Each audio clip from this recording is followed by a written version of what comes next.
I'm Tyler Nichols with JoeBlow.com, and thanks for joining me today, Jaeden. Thank you. Thanks for having me.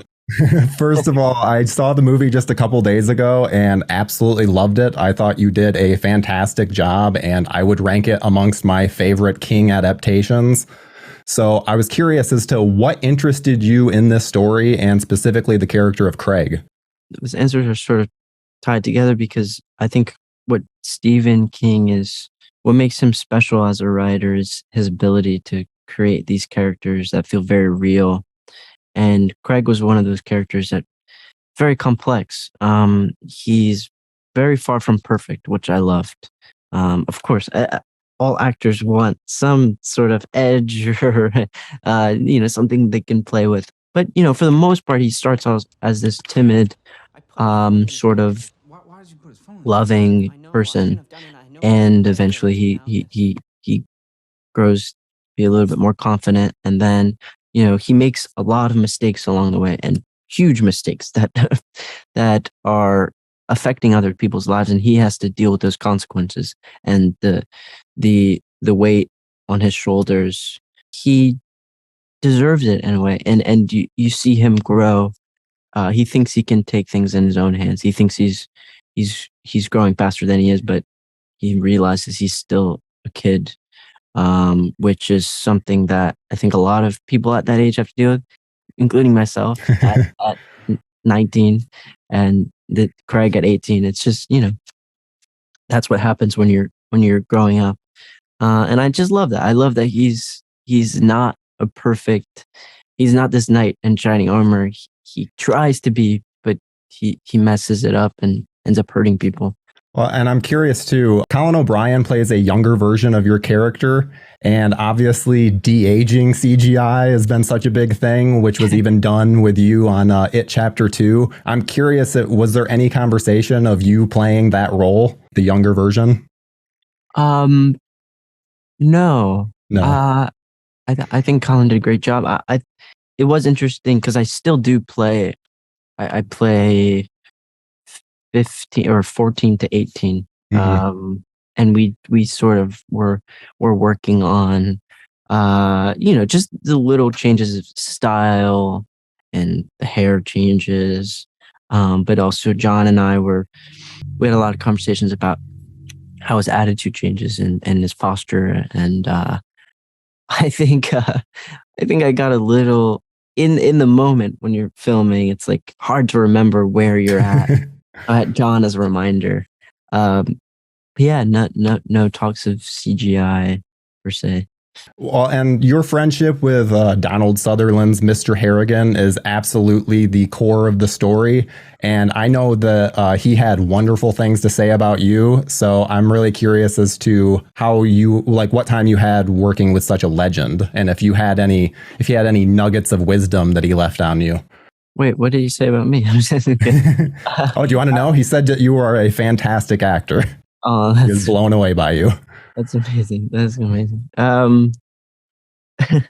He's amazing. He is obviously one of the greatest to live, and to see him at his age and with all the wisdom he has, it's a beautiful thing. And his presence alone, you can feel it on a set when he comes in and it's his time. It's like everybody just is drawn to him and wants to see what he does because he's incredible. His presence alone is unlike anybody else. So watching him as an actor and studying him was a once in a lifetime experience. But also knowing him as a friend was even more special, I think, because he's just a really, really generous person. Gave me a lot of advice throughout the whole film. He's also very, very funny. I feel like when you work with someone like Donald, you see them, or I do, and he probably wouldn't agree with this, but you see them as more than human. You see them as something legendary. And once you see that side of him, you're like, oh, he's just he's this charming he's a charming man, and he always has been. Mhm. Once you see that side of him, it's incredible and like grounding. And if I can carry myself like him throughout my life, then that would be all I could ask for. I'm right there with you, man. Thank you so much for sitting down with me. Thank you. I am so excited to speak with you today, Mr. Hancock. I've been a fan of yours for quite some time. Oh, thanks, Tyler. Call me John. I appreciate you. Okay, John. Well, I have a few things. First, I saw Mr. Harrigan's phone a couple days ago and absolutely loved it. I think that it is the perfect coming of age tale. And so I was curious as to what moment from the short story or moments that you were most excited to bring to film. But when I read the novella, Jason Blum called and said, to gauge my interest in writing and directing it. And of course, there were several different entities going after the rights from Stephen and his lawyer. But I don't know. I think it's kind of looking at loss and how loss doesn't know generations. I mean, you can be 80 or you can be 8, and you can connect over loss. And that's a heavy thing that carries with you. And then the thought of the themes regarding technology and the fact that I thought about what is this really, because it's hard to pin down. And to me, it was kind of a cautionary fairy tale of, like Brothers Grimm. So it's like there's a normal world we're living in. It's not, over the top horror or something like that. But there's an uneasiness and a creepiness, and I thought was interesting to explore in the light of the technology, how technology is woven into it. Well, it's interesting you say that because I feel like the movie is very grounded despite dealing with some pretty supernatural things. Mm-hmm. And so I was just curious as to how you were able to pull that off and if there were any movies that you used as inspiration. Yes. I mean, I had a lot of discussions about, so this is a normal world. It's a relationship between these two fine actors and these characters. And that's, and how technology affects both positively and perhaps negatively their relationship. And so by extension, how are we all affected by technology? And this was the beginning in some ways. If somebody, hated the phone, this would be going back to the original sin of sorts. So there's that. But talking to John Schwartzman, my DP, I said, we want to photograph this slightly differently than we might do something that was of a different genre. And so it's different lens selection, sometimes staying a little lower to the ground, and always in the study having just the smallest creep. So you feel movement without it being anything in your face. And I think because of that, or odd angles, I don't mind to have, some empty space in this frame, negative space. And so Rosemary's Baby was a movie we watched and talked about a lot, about how it was kind of a normal world until, she has the devil's baby.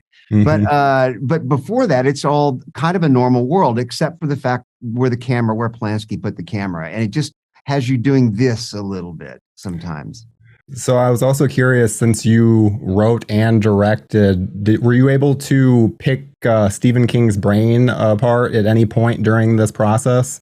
I did. I sent Stephen a letter describing why I liked the novella. Jason Blum and Ryan Murphy were already on board with us putting together an entity putting together a proposal for Stephen for me to write and direct his novella.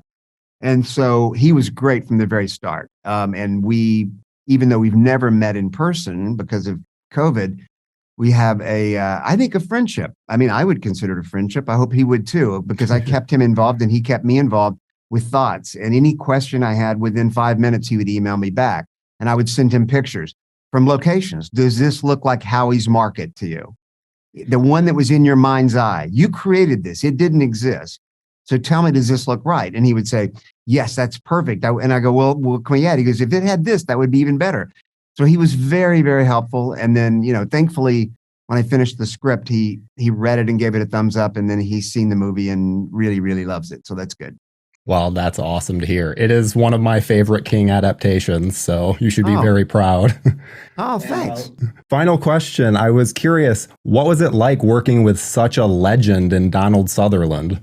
Man, I mean, I've been such a fan for such a long time that the thought of Donald was at the top of my list, and I was fingers crossed that he was going to say yes.